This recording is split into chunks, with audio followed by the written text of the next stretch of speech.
Nagpapasalamat po ko na Pastor Kibuloy. Totoo lang, umamin po ako.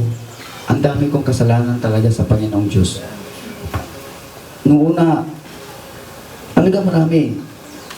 Mahilig ko sa beer house. Totoo, marami talaga akong kasalanan.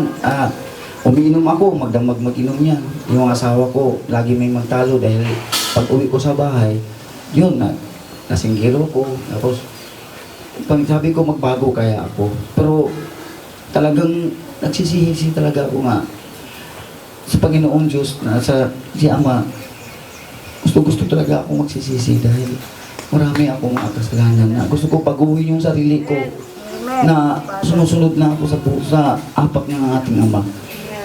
Yan lang po. Maraming salamat po kay Pastor Kibuloy. Salamat sa inyo, Pastor.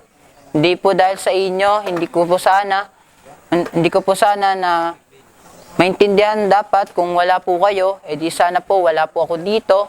Salamat po, Pastor. Ito na po ang aking pagkakataon, isukong aking unang spirito at ipagkaloob ko na po ang aking kalooban sa dakilang Ama ng ating susundin.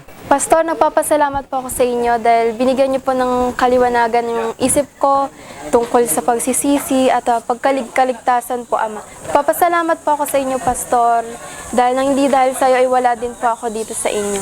Maraming salamat po.